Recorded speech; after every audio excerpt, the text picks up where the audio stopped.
Hello and welcome to the Building Blocks of Jazz. My name is Phil Dunlap. I'm the Director of Education for Jazz St. Louis, and today we're going to talk about improvisation. So what is improvisation? Well, in a jazz context, improvisation is something that is very unique and a defining characteristic of jazz music. That is to say that without improvisation, jazz music would not be jazz music. And that is also not to say that improvisation does not exist in other forms of music. Back in the Baroque periods and in classical music and lots of other styles of Western music, improvisation was an integral part of music. But today it's not so much an integral part, but jazz music, it remains a defining characteristic. So what is improvisation? Well, improvisation is something that exists in our everyday lives. And you're going to say, well, I'm not a jazz musician, I don't improvise. Well, anytime you have a conversation with somebody that you know or even somebody you don't know, you're improvising. When you go to school, you go to work, you talk to your family, you're having a conversation that you're making up on the spot. You didn't talk to your mom before, your coworkers before and say, hey, when I see you, I'm going to ask you how your day was. And then you're going to respond, and then I'm going to respond. You don't plan that out. It happens spontaneously. And you can do that because you share a common language, and that language is English. Now, with jazz music and jazz musicians, it's very much the same concept. However, the shared musical language is a knowledge of the language of jazz and the language of music. And because jazz musicians share a common knowledge of that musical language, they are able to communicate through music. They're able to make up improvisations that are basically a musical conversation.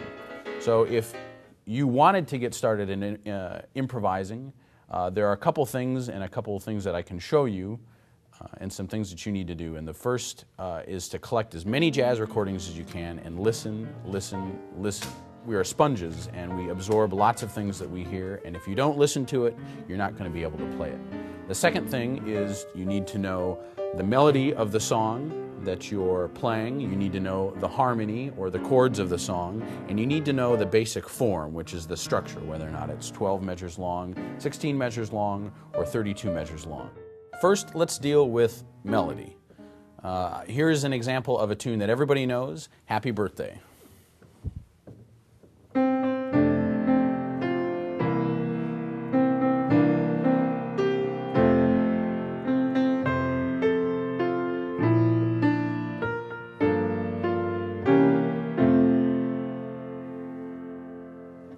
Now I can take that very basic melody and the chords and the structure, and I can put a little bounce to it.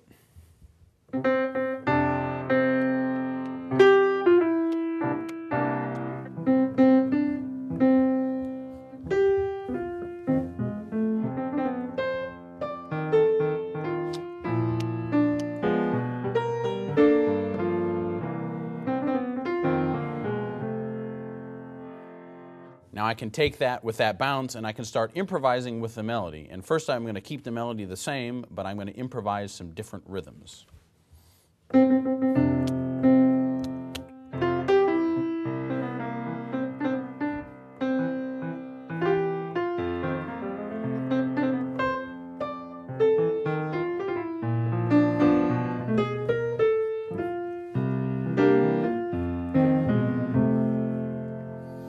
Now I can start playing around with the melody and incorporating those different rhythms, and you get something like this.